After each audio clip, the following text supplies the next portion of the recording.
계속해서 보실 말씀 우리 히브리서 또 같이 보겠습니다. 히브리서 4장 14절부터 16절까지 히브리서 4장 14절부터 16절까지 같이 또 함께 봉독하도록 하겠습니다. 자, 다 찾으셨으면 한 입술로 같이 말씀을 봉독하겠습니다. 시작. 그런즉 우리에게 위대하신 대제사장 곧 하늘들로 들어가신 하나님의 아들 예수님이 계신 줄 알므로 우리가 우리의 신앙 고백을 굳게 붙들자. 우리에게 계신 대제사장은 우리의 연약함의 감정을 몸소 느끼지 못하시는 분이 아니요 모든 점에서 우리와 똑같이 시험을 받으셨을 때 죄는 없으신 분이시니라. 그러므로 우리가 긍휼을 얻고 필요한 때에 도우시는 은혜를 얻기 위해 은혜의 왕자로 담대히 갈 것이니라. 아멘. 기도하겠습니다. 하나님, 또 이 시간도 주님의 사랑하는 자녀들이 이 자리에 모여서 말씀을 소중히 여기고 또 말씀을 듣기 위해 모였습니다. 주님 말씀 위에 주님께서 함께 하사 각 사람의 필요한 대로 채우시고 응답하시고 위로하시고 또 힘을 주시고 믿음 안에서 살아가도록 역사해 주시옵소서. 주님이 특별히 주재하셔서 우리의 마음과 또 모든 것을 다스려 주시고 또 하나님의 꼭 필요한 것들을 깨달아 알 수 있게 우리에게 은혜를 더하여 주옵소서. 이 시간 주님께 온전히 의탁하며 우리 주 예수님의 귀한 전함을 받들어 기도합니다. 아멘. 앉으시겠습니다. 요즘 환절기가 돼서 여러분들이 감기 몸살이나 많이 그런데 저도 목 감기와 그 몸살이 와서 어저께 이게 오늘 설교를 제대로 할 수 있을까 했는데 하나님이 많이 낫게 해주셨어요. 목소리가 이 정도 해도 아주 건장한 것 같습니다. 어제 몸이 많이 아팠는데 자면서 계속 몸이 아팠는데 괜찮아진 것 같아요. 하나님 앞에 감사드리고 또 여러분들 가운데도 이렇게 몸이 지금 몸살로 고생하시는 분들인데 계속 기도해 주시고 또 나을 수 있도록 하시고 우리 또 최철수 형제 가정이 특별히 가정 전체가 또 고생을 하는 것 같은데 여러분도 기억하시고 기도해 주시기 바랍니다. 자, 오늘 우리의 또 말씀을 통해서 지난 시간에 계속 이어서 주 예수 그리스도의 만지심의 역사에 대해서 우리가 지금 보고 있는데 첫 번째 주님의 이 만지심과 관련해서 이 만지심은 참 하나님의 이 긍휼로서 우리를 일으켜 세우시는 놀라운 권능의 만지심 또 위로의 만지심 또 우리를 일으켜 세우시는 만지심이다라고 다니엘서를 또 우리가 통해서 다니엘서 10장 10절부터를 통해서 말씀을 드렸습니다. 그리고 또한 이 만지심은 첫 번째는 마태복음 8장 3절을 통해서 그분의 깨끗게 만지시는 역사로서 특히 이 나병 환자를 고침을 통해서 우리의 영적인 나병이 걸린 자들을 주님이 또한 만지시는 그 역사, 그래서 온전히 치료하시는 하나님의 역사를 우리가 또한 교훈으로 보고 받아들일 수 있고, 또 두 번째로는 주님께서 또 베드로의 아내의 어머니, 우리가 곧 장모라고 하지만 베드로의 어머니의 아내가 더 정확한 표현이라고 했습니다. 어머니의 아내의 어머니, 죄송합니다. 죄송합니다. 아내의 어머니, 이 열병을 낫게 하셔서 그 열병이 나라가 전부 다 완전히 식어지게 하셨지 않습니까? 그리고 시원하게 해주신 것처럼 우리 안에도 영적인 이런 싸움에 영적인 바이러스로 인해서 많은 영적인 싸움에서 오는 이런 열병을 주님께서 만지실 때 다 고치시고 일으키셨다는 것입니다. 특히 죄가 군림하던 그 죄의 군림조차도 주님께서 만지시게 될 때 그 죄가 우리에게 대항하고 또 우리가 저항하던 이 모든 문제도 단순하게 쉽게 다 해결되어지고 다 가라앉게 된다는 것입니다. 주님이 우리를 다스리게 할 때 죄는 물러갑니다. 그래서 주님이 나의 중심에서 나를 다스리게 하라 하는 내용이 바로 주님의 이 만지심과 관련되어 있다고 했습니다. 그리고 마태복음 9장 29절과 20장 34절에서 주님께서 눈먼 자들의 눈을 뜨게 하셨는데, 자, 이 사건을 통해서 우리가 영적인 소경이었다 그랬습니다. 영적으로 보지 눈먼 자였고 볼 수 없었고 이 세상에 눈에 보이는 것들에 급급하며 살아갔던 사람들이고 아무런 다음 세상에 대한 소망과 비전을 가지지 못했지만 주님께서 우리를 만지시고 우리에게 손을 대셔서 우리가 영적으로 거듭남으로 인해서 하나님의 왕국을 볼 수 있게 됐고 또 장차 올 세상을 믿음으로 바라보는 상황을 감당할 수 있게 됐다는 것입니다. 아멘. 볼 수 없는 것, 사람들은 여러분 보지 못하는 자들의 가장 큰 간절함이 뭡니까? 보는 거 아닙니까? 조금이라도 내가 사랑하는 사람들을 볼 수 있다면 하는데 하나님께서는 우리에게 이 정말 세상 사람들이 볼 수 없는 저 너무나 찬란하고 아름다운 영광의 저 하늘나라 그리고 우리를 구원해 주신 주님을 믿음으로 바라보면서 기다리게 할 수 있는 영적 비전을 주셨다는 것이 얼마나 감사한 일입니까? 영적으로 눈을 뜨게 하셨어요. 그래서 요한복음 3장에서 주님께서 말씀하시기를 사람이 물에서 나고 또 하나님 또 성령에서 나지 않으면 하나님의 왕국을 볼 수 없다고 그랬는데 주님께서는 그것을 우리를 다시 거듭나게 하셔서 다시 태어나게 하셔서 영적인 그 하나님의 왕국을 믿음의 눈으로 볼 수 있도록 눈을 뜨게 하셨다는 것입니다. 아멘. 그래서 아까 오전에도 우리가 읽었지만 우리가 믿음으로 걷고 눈으로 보이는 것에 의해서 걷지 않는다 그랬어요. 눈에 보는 것으로 걷는 것이 아니라 믿음으로 우리는 바라보며 걸어가는 것입니다. 그래서 멀리 내다봐야 한다고 이야기하시는데 멀리 내다보는 눈을 주셨어요. 독수리보다 더 멀리 내다보는 눈을 주셨어요. 제가 옛날 기도할 때 기도할 제목 중에 하나가 뭐냐면 독수리 같은 눈을 좀 주십시오 했어요. 그 말은 진짜 시야가 아니라 멀리 내다보는 그 눈을 달라고 기도했는데 하나님이 참 성경을 통해서 많은 깊이 있는 것 그리고 성경이 말하는 저 앞으로 장차 올 세상까지 주님은 그 성경을 통해서 확신하도록 만들어 주셨다는 것입니다. 자, 오늘은 우리 마태복음 17장 7절을 통해서 우리 주님이 만지시는 그 만지심은 무엇보다도 우리 이 세상에서 찢기고 고통당하고 두려움 가운데 떨고 있는 자들에게 주님의 그 만지심은 위로와 평안의 만지심이다 라는 것입니다. 자, 마태복음 17장 7절로 우리 가서 잠깐 이 부분의 말씀을 우리 같이 보도록 하겠습니다. 마태복음 17장 7절. 자, 7장에 보니까 이렇게 보면 17장 1절부터 쭉 7절까지 쭉 이르는데 예수님께서 나와 그들에게 손을 대시며 이르시되 일어나라 두려워하지 말라. 이것은 무엇입니까? 주님께서 변화산상에 올라가셨을 때 주님께서 이제 이 죄인들 앞에서 이 지상에서 주님의 하늘의 모습, 영광의 모습을 보여주셨어요. 맞습니까? 그 영광을 보면요, 아무도 그 영광을 감히 쳐다볼 수가 없어요. 왜? 죄인들이 그 거룩하신 하나님을 보면 죽는 것과 마찬가지예요. 구약에서 이사야가 하나님의 영광 속에 있었을 때 그는 어떻게 했어요? 그가 바로 죽는다고 생각했어요. 그 하나님의 영광을 본 자는 죽는 것과 마찬가지예요. 왜냐하면 죄가 그 하나님의 거룩함 앞에 설 수가 없고 바로 거기서 정죄를 당하기 때문입니다. 그렇죠? 왜 율법판을 열지 못하게 했습니까?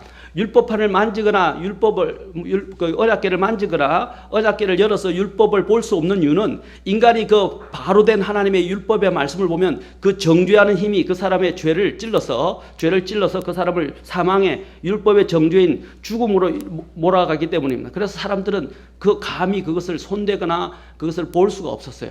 그런데 놀라운 건 뭐냐면 하나님이 뭐라고 하셨어요? 피를 통해서 긍휼의 자리를 덮으셔서 긍휼의 자리로 어떻게 했습니까? 그 말씀의 그 정죄하는 역사가 은혜로 바뀌어지게 되고 그 긍휼로 인해서 우리가 하나님 앞에 얻어서 주님 앞에 나올 수 있게 만든 겁니다. 네. 맞습니까? 그 긍휼의 피가 얼마나 소중한지 아시면 이 피는 살아서 증거하는 거예요.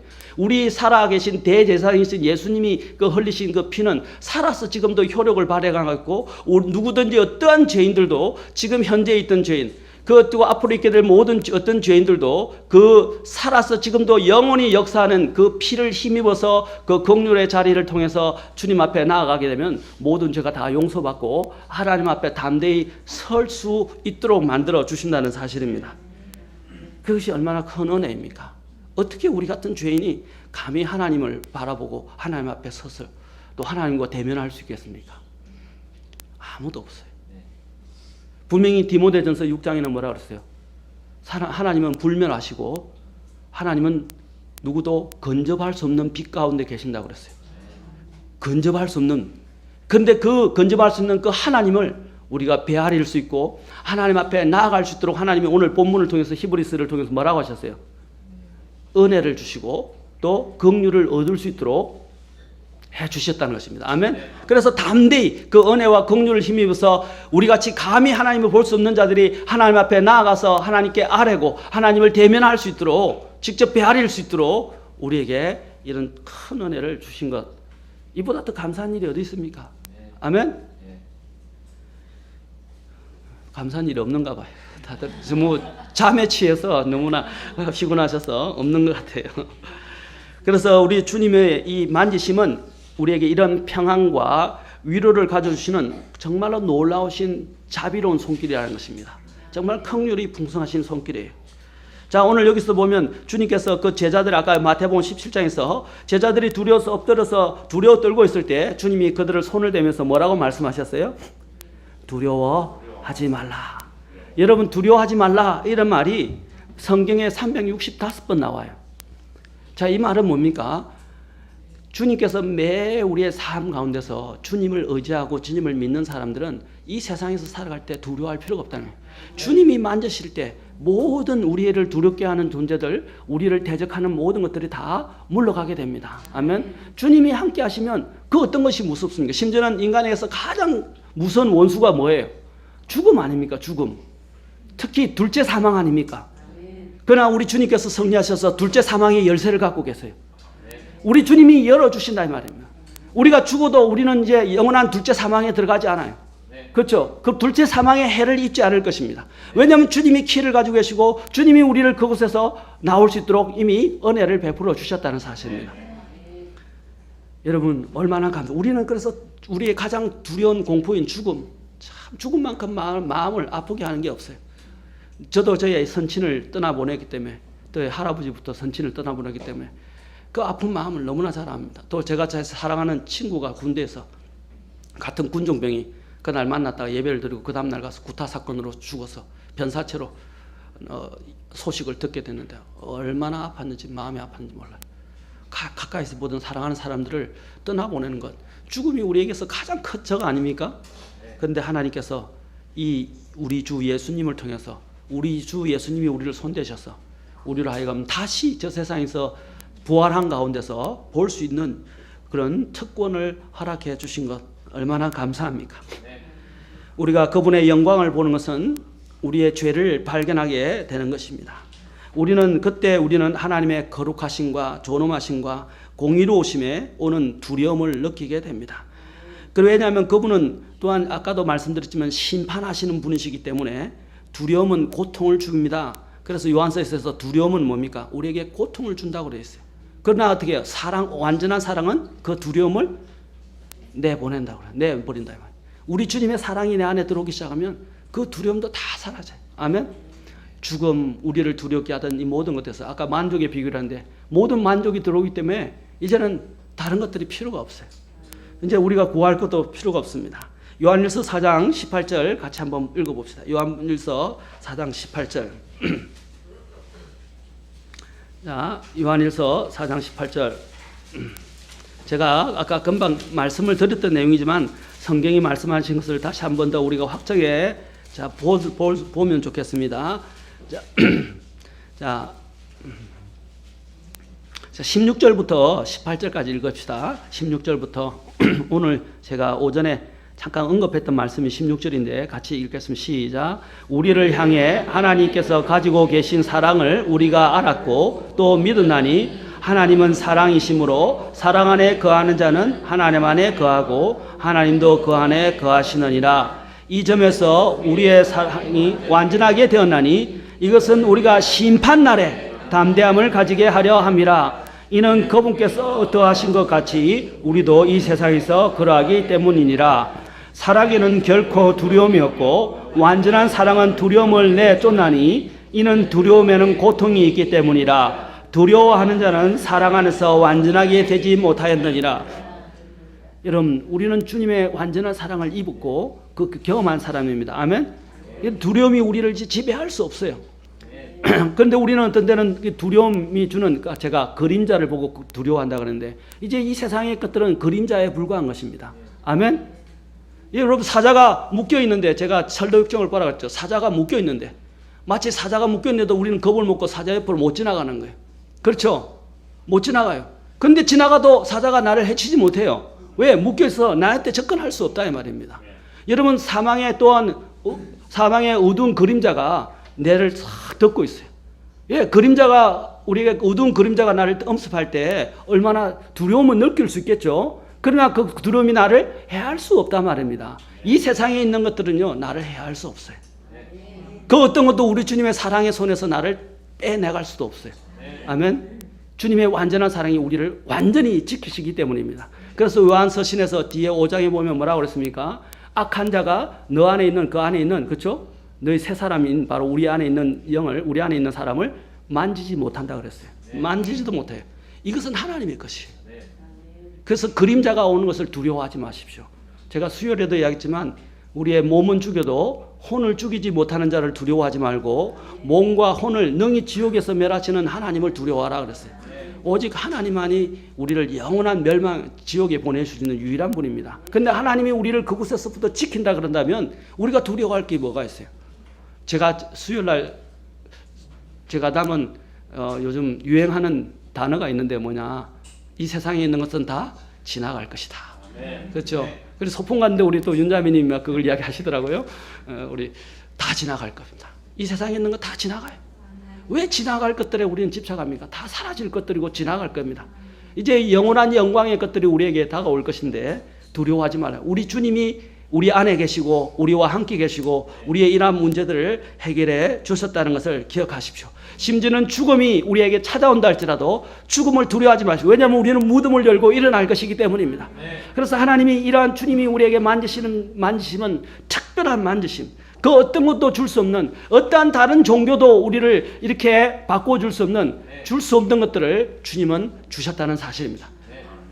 죽음의 사망이 우리를 이기지 못할 것입니다. 요한복음 5장 24절에 보면 뭐라 그랬어요? 우리를 아들 믿는 자는 생명이 있고, 그렇죠? 근데 뭐라 그랬어요? 밑에 사망에서 우리를 생명으로 옮기셨다 그랬어요. 이 옮겼다는 것은 완전히 이미 위치 이동을 했다 이 말입니다. 이제 더 이상 사망이 군림하지 않아요. 요한계시록에서 사망의 해가 우리를 덮지 못할 것입니다. 아멘. 여러분, 심지어는 죽음에도 이 세상의 두려움은 아까도 그림자에 불과하고 죽음이 찾아온다 할지라도 두려워하지 마시고 기뻐하십시오. 아멘. 기뻐하십시오.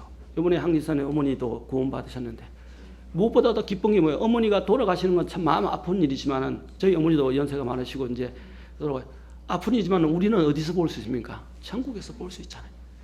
사망이 나를 붙들고 있지 못해서 우리는 이제 더 사망의 무덤의 문을 열고 일어나서 하늘에서 내 사랑하는 가족들을 볼 수 있다는 것, 그보다 더 기쁜 일이 어디 있어요? 아멘? 그것을 생각한다면 이 세상이 주는 많은 두려움의 일들, 염려들을 해서 여러분들이 휘둘리지 않을 겁니다. 절대로 휘둘리지 않을 것입니다. 아멘? 그리고 다섯 번째로 우리는 또한 주님이 이렇게 해서 위로와 평안의 만지심으로 우리를 함께 하시고, 다섯 번째로 마가복음 7장 34절에 주님이 또 만지시는 사건이 나옵니다. 자, 주님께서 만지실 때 같이 봅시다. 마가복음 7장 33절. 이곳에서 주님은 언어 장애가 기가 먹고 언어 장애가 있는 이 장애자의 귀를 열어주시고 언어 장애가 있는데 뭐라고 혀에 맺힌 것을 풀어 주셨지 않습니까? 자, 주님은 능히 이런 기적들을 행하실 수 있습니다. 심지어는 저는 오늘 여기서 제가 살피고자 하는 것은 실질적인 귀먹고 언어 장애를 고치는 이 문제보다 더 중요한 것이 영적인, 아까 시야를 잃어버린 것처럼 영적으로 귀가 먹고 이 언어 장애를 갖고 있는 우리 자신들을 한번 생각해 보았으면 좋겠습니다. 주님께서 이 사람에게 7장 33절 보십시오. 만지니까 어떻게 되셨습니까? 자, 7장 33절 마가복음. 자, 시작. 그분께서 그를 무리에서 떼어 따로 데리고 가사 자신의 손가락들을 그의 두 귀에 넣고 침을 뱉고 그의 혀에 손을 대시며 하늘을 우러러 보시고 탄식하시며 그에게 이르시되 에바다 하시니 그것은 열리라 하는 뜻이라. 자, 그러니까 35절 보고 즉시 그의 두 귀가 열리고 그의 혀를 묶는 줄이 풀려 그가 분명하게 말을 하니라. 여러분, 우리 주님은 그냥 말만 해서 고칠 수 있습니까? 없습니까? 그런데 왜 주님이 만지실 필요가 있을까요? 여러분, 이것은 주님의 특별하신 더 섭리와 배려와 사랑의 표시입니다. 아멘. 주님은 말씀만 하셔도 돼요. 그래 이루어질 수 있습니다. 그러나 주님이 만지신다는 것은요, 특별한 더 긍휼과 그들을 불쌍히 여기는 마음을 가지고 다가오신다는 것입니다. 특히 우리 하나님의 자녀인 우리 백성들에게 하나님은 더더욱 또 뭡니까? 그 긍휼로 은혜로 우리에게 다가오신다는 것입니다. 그리고 그 문을 열어주시고 언제든지 그분의 품에 나올 수 있도록 만드신다는 것입니다. 아멘. 그분의 이란 만지심은 그분의 말씀을 들을 수 있도록 귀를 열어주시고, 그분의 또한 우리가 그분을 위해서 담대하게 복음을 선포하고 주님이 나에게 행하신 이 역사들을 이야기할 수 있도록 입을 열어주신다는 것입니다. 여러분, 어떤 사람은 나는 입이 둔하요, 나는 또 듣는 게 둔합니다, 깨닫는 게 둔합니다, 들으면 잊어버려요, 말 못해요, 암기력이 없습니다. 다 여러분 주님 앞에 기도해 보십시오. 주님이 말을 할 수 있도록 공급해 주실 것입니다. 왜 우리는 가능하신 하나님 앞에서 자꾸 불가능한 상황만 이야기하십니까? 불가능을 가능케 하시는 우리 주님이 계십니다. 말하는 게 둔하다, 주님께 기도하시고 말씀을 외워보세요. 그럼 말씀이 줄줄줄 흘러나옵니다. 내 귀가 듣는 깨달으면 기도하십시오. 제가 성경을 알지 못해가지고 성경 때문에 얼마나 이 성경을 알고 싶었는지, 그래서 뭘 가지고 기도냐면 10편 119편 18절을 가지고 주의 말씀을 여사 내 주의 법에 귀한 놀라운 것들을 보게 하소서, 그 말씀을 가지고 매번 기도했어요. 그러자 하나님 말씀을 열어주셨어요. 다 깨닫게 할 수 있도록 모든 것들을 다, 물론 세월은 걸렸죠. 그러나 누구보다도 빨리 말씀을 더 이해할 수 있고 습득하고, 그래서 목회자의 길로 들어서게 된 거예요. 기도하십시오. 처음에는 그 더딘 것처럼 보이지만 기도보다 더 빠른 것이 없어요. 하나님이 우리에게 동일하게 여러분이 주님을 섬기는 데 있어서 정말 깨닫는 게 둔하고 또 말하는 게 둔하고 또 이런 부분들을 잘 이해 못한다면 주님께 기도하시면 주님이 열어주실 것입니다. 야고보서 1장 5절에서 뭐라고 그러셨어요? 누구든지 지혜가 부족하거든 후히 꾸짖지 않자, 그렇죠? 너그러이 주시는 하나님 앞에 어떻게 하셨어요? 구하라. 그러면 너그러이 주시리라고 하셨어요. 아멘? 구하지 않기 때문에 못 받는 거예요. 우리 주님은 이미 손을 대시고 우리에게 손을 대시려고 하십니다. 긍휼의 마음으로 우리에게 대시려고. 그런데 우리가 원하지 않는데 어떻게? 여기도 보면 원해서 왔잖아요. 그런 믿음은 사실 필요합니다. 아멘? 이제 우리는 더 나아가서 이제 누가복음 7장 14절로 가서 우리는 주님의 이 만지심이 생명을 다루는 문제라는 것을 알게 됩니다. 주님의 만지심은 생명을 다룬다 이 말입니다. 생명을 주신다 이 말입니다. 여기 보면 가부의 아들이 나옵니다. 가부의 아들이 고침을 받지 못하자. 이 가부가 얼마나 이 아들을 고치기 위해서 많은 시간과 돈을 다른 데서 보냈겠습니까? 그러나 이 가부가 이제 이 문제를 해결할 수 있는 유일한 분으로서 주님을 인식하고 주님께 대한 믿음을 가지고 주님 앞에 나왔습니다. 그러자 나왔습니다. 이 아들은, 특히 이 아들은 가부 같은 경우를 보십시오. 가부는 얼마나 딱한 사람입니까? 얼마나 불쌍한 사람이에요. 성경에서는 65세 이상을 혼자 사는 사람을 가부라 그러죠. 여러분, 성경에서 여러분 특히 노인들이나 특히 또 아이들 중에서 고아나 가부들을 업신여기지 마십시오. 특히 구약에서는 주님께서, 물론 우리는 신약 시대에 살고 있지만 가부와 고아들은 하나님의 특별한 관심 속에 있다는 것을 기억하셔야 됩니다. 하나님은 항상 구약에서 가부와 고아들에 대해서 늘 말씀하시고 언급하십니다. 아멘. 그리고 심지어는 야고보서에서도 그 부분들을 언급하고 있어요. 가부에 대해서도. 디모데서에서도 이것을 또 65세 가부에 대해서 교회에서 어떻게 행해야 하는가를 대해서 이야기하고 있습니다. 정말로 불쌍한 분들입니다. 특히 남편을 일찍 여의고 그렇죠, 혼자 사시는 분들을 우리는 소중히 여겨야 합니다. 아멘. 그 불쌍한 사람들을 항상 성경에서 이야기할 때마다 고아와 가부를 이야기하는데, 이런 특히 사도행전 6장에서도 영적인 문제가 제일 먼저 발생하고 5장에서 발생하고 6장에서도 발생하는데, 6장에서 이제 교회적인 큰 문제가 뭐냐면 과부들, 히브리 가부들과 또 그리스 가부들이 있었어요. 이 가부들 사이에 이 다루는 문제로 인해서, 대우하는 문제로 인해서 논란이 생겼었습니다.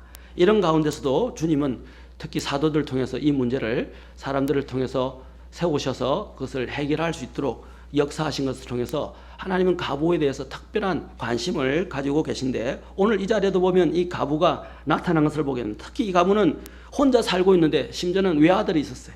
근데 유일한 희망이었던 그 외아들조차도 잃어버리게 되었습니다. 얼마나 모든 게 무너진 것 같았을 거예요. 슬픔과 비통에 잠겨서 이 장례식의 주인공이 된 이 비참한 이 여인에게 주님은 유일한 희망과 유일한 희망을 잃어버리고 상실과 좌절로 빠져있던 이 여인에게 다가가서 이 여인에게 울지 말라라고 말씀하십니다. 그리고 울지 말라라고 말씀했습니다. 그 시체가 담긴 관을 만지셨어요. 여러분, 원래 유대인들은 죽은 시신이나 시체가 있는 관을, 더러운 것들을 만지면 어떻게 된다고 그랬어요? 더러워집니다. 자기 자신이 더러워지기 때문에 만지지 못하게, 율법적으로 만지지 못하게 했었어요. 근데 우리 주님이 이 율법을 알고 계셨는데 이것을 왜 만지실까요? 이것이 바로 이야기하는 것이, 주님이, 하나님이 가장 소중히 여긴 게 뭐예요? 법이에요, 사람이에요? 안식일의 주인은 누구라 했어요? 주님이라 그러셨어요. 사람이 안식일을 위해서 있지 않고 안식일이 사람을 위해서 있는다고 그랬어요. 아멘? 여러분, 사람의 생명을 놓고 다투는 문제에 있어서 법이 중요합니까? 사람을 살리는 게 더 중요합니까? 은혜가 더 중요하고 사람을 살리는 게 더 중요해요. 아멘? 우리 주님께서는 그러한 심정으로 이 땅에 자신이 어떻게 오셨어요? 이 땅에 죄인의 모양, 육체를 취하시고 이 땅에 오셨던 것입니다. 그리고 어떻게 하셨어요? 자신이 성경에는 그냥 죄를 만졌다고 말하지 않고, 여기서는 만지셨지만 이것은 성경적인 원리를 우리에게 이야기해 주는데, 갈라디아서는 뭐라고 됐습니까? 우리가 주님이 우리를 대신한 죄의 저주가 되셨다고 이야기를 합니다. 고린도서에서는 주님께서 우리와 같은 우리를 대신한 죄가 되셨다고 말씀합니다. 그 우리 죄가 직접 되셨어요. 그리고 죄의 저주가 되셨어요. 아멘.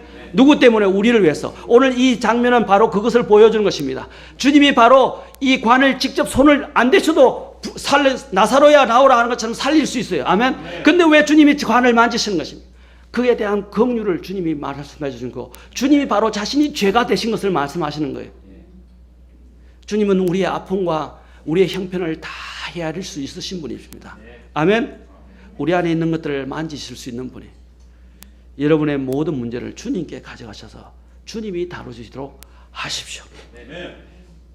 능히 여기 있는 이 가부의 아들을 관을 만지셔서 직접 그분이 더러움이 되면서도 불구하고 그 자녀를 살려내신 것처럼, 주님께서도 우리 같은 죄인들, 정말 더럽고 추하고 구제받을 길이 없는 자들, 그것을 위해서 주님이 자신의 생명을 내어놓으시고 이 땅에 오셔서 죄의 저주가 되셨을 뿐 아니라 또한 그분 앞에 믿음으로 나오는 자들을 어떻게 해요? 주님은 또 긍휼로 다 감싸 주신단 말입니다.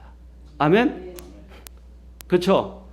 아이가 추운데 손이 막 애가 얼어가지고 손만 막 비비면 되겠어요? 아니죠. 아이를 큰 덩치로 이렇게 탁 안으면 어떻게 해요? 아이가 전체가 다 따뜻해지지 않겠어요? 그렇죠. 그처럼 주님께서, 주님의 긍휼은 우리의 죄보다 더 크십니다. 아멘. 우리를 다 싸매어 주신다는 것입니다. 여러분, 주님이, 이것은 전가의 교리적으로 성경에서 신학적으로 전가, 임퓨테이션이라고 그러는데, 전가의 교리를 또한 여기서 잘 보여주는 것입니다. 주님은 그 죽은 자를 능히 살릴 수 있는 권능까지도 갖고 계세요. 그분의 만지심은 죄로 죽은 우리의 이 영혼을 살리신다 이 말입니다. 아멘. 특히 여러분, 기적 중에 기적이, 최고의 기적이 뭐예요? 진짜 육체로 죽은 사람을 살리는 것이 기적입니까? 영적으로 영원히 죽은 죄인을 살리는 것이 더 기적입니까? 왜? 영적으로 죽은 사람은 나중에는 영원한 둘째 사망에 들어가잖아요. 이 땅에서 한 번 죽는 것은 모든 사람에게 정해진 거예요. 그러나 더 중요한 것은 뭡니까? 두 번째로 죽어 영원한 사망에 들어갈 자들을 살리신 것이 더 중요한 거예요. 하나님은 이제 그 살릴 수 있는 우리에게 특권을 우리에게 주셨어요. 천사들에게도 주지 않고 우리에게 주셨다 이 말입니다. 아멘. 이제 우리는 그 복음의 말씀을 가지고 영적으로 죽어가는 사람들에게 둘째 사망에 이르지 않도록 우리가 주님의 이 살리시는 권능을 통해서, 우리에게 맡기신 복음을 통해서 그들을 살려내야 합니다. 아멘. 그것이 우리가 해야 될 의무입니다. 자, 오늘 제가 마지막으로 한 부분만 더 보겠습니다. 누가복음 22장 51절에 보면 주님께서 또 이제 마지막으로는 회복해 하는 만지심을 주는 것을 보게 됩니다. 베드로가 행했던 상해를 주님이 직접 고쳐주십니다. 이 놀라운 사건입니다. 누가복음 22장 51절. 자, 여기 보면 주님을 잡으러 온 사람 중에 한 사람이 있었어요. 그렇죠? 근데 주님이 잡으러 온 사람 중에 한 사람이 있는데 베드로가 어떻게 했어요? 그 사람의 칼을 가지고 그의 귀를 쳐버렸어요. 오른쪽 귀를 베어버렸어요. 자, 그 다음에 나옵니다. 51절. 예수님께서 응답하여 이르시되 너희는 이것까지도 허락하라 하시고 그 귀가 잘려버린 베드로가 귀를 잘라버린 그 사람의 귀를 그 귀에 손을 대사 그를 어떻게 하셨어요? 낫게 하셨어요. 그분을 잡으러 오는 자의 귀까지 주님은 분명히 하늘에서 예수님께서 군대를 불러와서 그들을 멸할 수 있습니까? 없습니까? 멸하실 수 있는 분이에요. 이것은 영의 문제입니다. 여러분이 다른 원수들조차도 원수를 악으로 대하면 안 돼. 우리 신약은 달라요. 그렇죠? 특히 여러분 참 쉽지 않은 일입니다. 참 나를 힘들게 하고 고달프게 하고 아픈 사람들에게 이게 좋은 마음으로 대한다는 것 쉽지가 않아요. 여러분 좋은 마음으로 안 되면요. 주님께 그냥 순종한다 생각하고 마음을 꼭 누리고 그냥 친절하게 대하십시오. 아멘? 그게 성경에서 가르치는 가르침입니다. 악을 우리는 악으로 대하면 안 돼. 나를 힘들게 하는 사람이 있을 수 있고 원수 같은 사람도 있을 때 우리는 자꾸 맞받아치려고 하는 경우들이 많은데 악을 악으로 대하지 말고 합법적인 것을 저는 악이라고 말할 선들은 게 아니라 합법적으로 정당하게 좋은 태도로 우리는 항상 임해야 합니다. 오늘 여기서 보면 주님을 잡으러 온 자들. 자, 근데 베드로는 그걸 그냥 칼로 쳐내렸지만 길을 잘라버렸지만 우리 주님은 그의 손을 대셔서 길을 낫게 하셨습니다. 이것은 베드로가 행했던 잘못을 주님이 또한 고쳐주는 것도 같아요. 거기에 있던 잡으러 왔던 자의 그 사람의 귀를 주님이 고쳐주는 것도 있지만 오늘 제가 초점을 맞추고자 하는 것은 여러분들이 베드로가 잘못한 그 잘못까지도 주님은 어떻게 해요? 주님께서 다 회복해 주셨다는 것입니다. 그것은 뭐냐? 우리는 참 실수가 많아요. 우리는 어리석어서 내가 참 잘하고 있는 것처럼 생각하고 주님 앞에서 많은 잘못을 저지릅니다. 그런데 주님은 어떻게 하세요? 그 잘못과 실수조차도 주님은 어떻게 하십니까? 다 용납하세요. 여러분이 자녀가 잘못했다고 생각해보세요. 자녀가 잘못했을 때 어떻게 합니까? 그 자녀가 물론 그거로 인해서 마음은 아프지만 자녀를 감싸주시고 받아주십니까? 안 받으십니까? 다 받아주시죠? 네. 마찬가지로 우리 주님께서도 이 베드로가 얼마나 많은 잘못을 주님을 3번이나 부인했고 오늘 여기 있는 것처럼 이 말고라고 알고 있는데 말고의 길을 잘라버리는 이런 엄청난 일들을 많이 저질렀어요. 그런데 우리 주님께서는 어떻게 하셨습니까?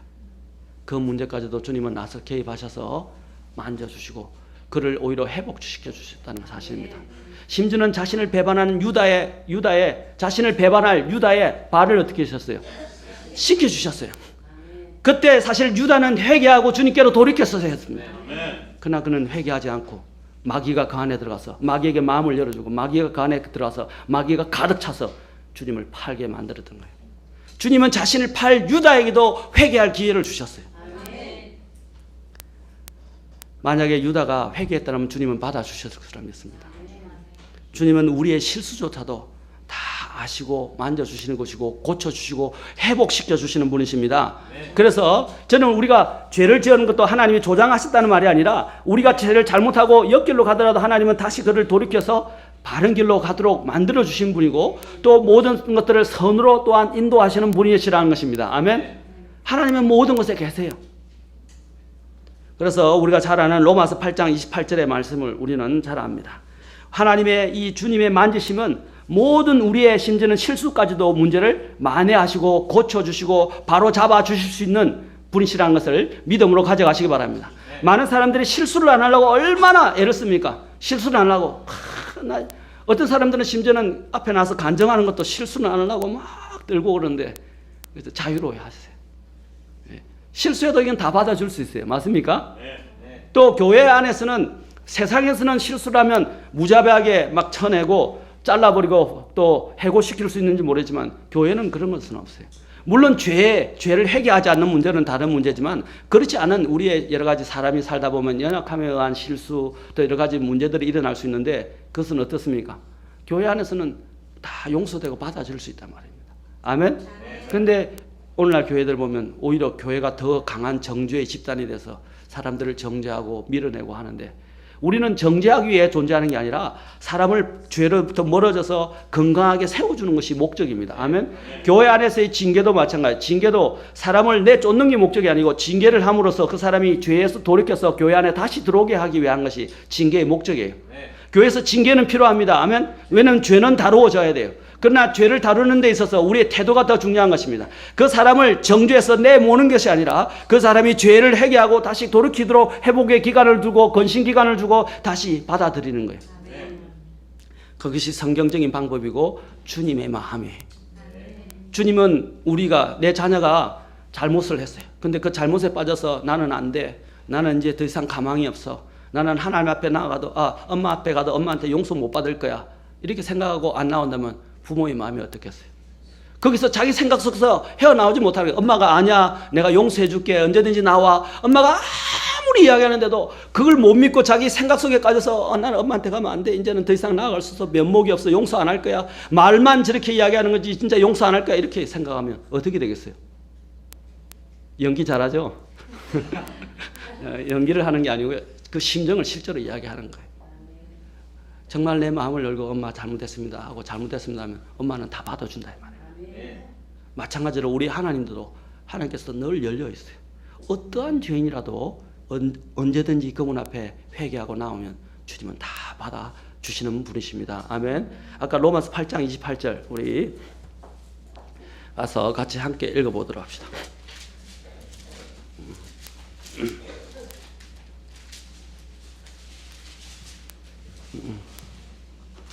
자, 8장 28절 같이 읽겠습니다. 시작. 우리가 알거니와 하나님을 사랑하는 자들 곧 그분의 목적에 따라 부르심을 받은 자들에게는 모든 것이 합력하여 선을 이루느니라. 하나님은 우리의 실수를 통해서 가르치십니다. 그리고 하나님의 뜻을 더 깊이 있게 발견하게 만드시는 것이 하나님의 목적입니다. 아멘. 다 하나님의 우리의 일인 우리가 잘못된 우의 길로 가더라도 그 우의 길을 통해서 우리에게 가르치시고 결국에는 주님이 정하신 그 선으로 우리를 인도하여 들이실 것입니다. 그분의 만지심은 우리의 문제를 다 해결해 주십니다. 그분은 자신에게 악의를 가지고 행하는 자에게도 은혜로 대하고 계시고 주님은 베드로의 고의적으로 저지른 죄를 책망하시고 그가 입힌 상해를 회복시켜 주심으로써 은혜를 보여주셨습니다. 그래서 아까 히브리서 4장에서 뭐라고 했습니까? 은혜를 얻고 긍휼을 얻기 위하여 그분의 은혜의 왕자로 담대히 나아갈 것이니라 그랬어요. 아멘. 그분의 은혜는 왕자는 은혜로 가득 차 있어요. 아멘. 지금이 은혜의 때예요. 아멘. 지금이 구원의 날이고 지금이 은혜. 지금 나아가세요. 그분은 스스로 자신을 폭도들에게 내어주시고 갈보리의 십자가의 죽음으로 가심으로써 세상에게 그 은혜를 이미 보여주셨습니다. 그분은 그 은혜의 만지심으로 우리가 입힌 상해들조차도 주님께서는 회복시켜 주십니다. 그분의 은혜의 만지심은 정말로 회복해 하시는 것입니다. 하나님께서 원하시는 희생자는 오늘 아까 외우셨는데 우리 근영재님이 외우셨어요. 하나님이 원하시는 거예요. 통회하는 영이에요. 통회하는 영. 거기 이사에서 아까 시편 32편에도 나오고 그렇죠? 51편에도 나오고 51편에도 그 다음에 아까 34편을 외우셨는데 34편에서도 나옵니다. 하나님이 원하는 통회하는 영이에요. 아멘. 버티지 마시고 주님 앞에 가져가세요. 무슨 잘못을 했든지 간에 마음을 내려놓고 정말 그분 앞에 엎드려서 긍휼을 구하면 주님은 긍휼로 덮으셔서 죄를 완전히 다 제거해 주실 것입니다. 그분의 만지심은 모든 사람을 다시 회복시켜 주시는 만지심입니다. 결론적으로 무디가 한 말을 제가 회상해 보면서 인용합니다. 거짓 사랑은 혀끝에 있고 참 사랑은 손끝에 있다라고 이야기했습니다. 우리 주님은 말로만 하지 아니하고 실제적인 자신이 본이 되어 주시고 실제적으로 자신이 뭡니까? 말로만 하지 아니하시고 말씀의 권능도 있지만 손으로 직접 손을 대셔서 어떻게 하셨습니까? 그 사람들과 당신을 동일시기 여기셨고 그들의 문제 안에 같이 들어가셨고 그들과 함께 하셨고 그들의 문제를 또한 치유해 주셨고 자신과 그 문제를 맞바꾸셨어요. 아멘. 그게 십자가 아닙니까? 자신의 의를 십자가에 우리에게 죄인들에게 전가해 주시고 우리의 죄를 그분에게 다 짊어지셔서 어떻게 하셨습니까? 우리를 대신해 죽으신 거 아닙니까? 저는 이 무디의 말이 참 의미가 있다고 생각합니다. 거짓 사랑은 혀끝에 있고 참 사랑은 손끝에 있다. 주님께서는 지상에서 사역하실 때에 질병들과 여러 가지 괴로움으로 고통을 당하는 사람들에게 단지 손을 대심으로써 그들을 고치시고 그들의 문제들을 해결과 함께 치유해 주시고 회복시켜 주셨습니다. 이 주님의 손은 권능의 손길이며 이 주님의 손길은 또한 부드러운 손길이며 이 주님의 손길은 또한 치유의 손길이며 이 주님의 손길은 너무나도 놀라운 기적의 손길이라는 사실입니다. 여러분의 이 인생 혼을 그 권능의 손에 있는 그리고 그 치유와 은혜의 그 손에 맡기십시오. 아멘. 맡긴다면 주님이 여러분의 그 10년으로부터 여러분을 새롭게 하시고 새살이 돋아나게 하고 새로 눈을 뜨게 하시고 또 귀를 열어주시고 또 여러분의 문제들에 있는 여러 가지 여러분을 지배하는 그런 권세들이 더 이상 권세 미치지 못하도록 만들어 주실 것이고 여러분의 또한 실수조차도 다 만회해서 회복시켜 주실 것입니다. 그 믿음으로 오늘 주님 앞에 여러분이 어떤 문제가 있든지 간에 주님 앞에 믿음으로 가져가실 수 있기를 바랍니다. 히브리서 마지막 다시 읽고 마치겠습니다. 히브리서 아까 읽었던 본문 4장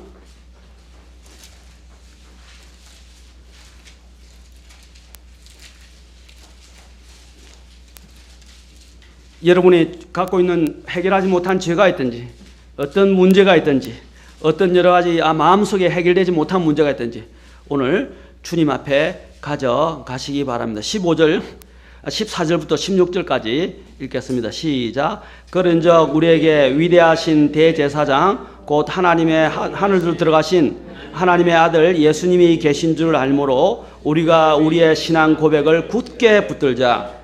우리에게 계신 대제사장은 우리의 연약함의 감정을 몸소 느끼지 못하시는 분이 아니요 모든 점에서 우리와 똑같이 시험을 받으셨을 때 죄는 없으신 분이시니라. 그러므로 우리가 긍휼을 얻고 필요한 때에 도우시는 은혜를 얻기 위해 은혜의 왕자로 담대히 갈 것이니라. 아멘.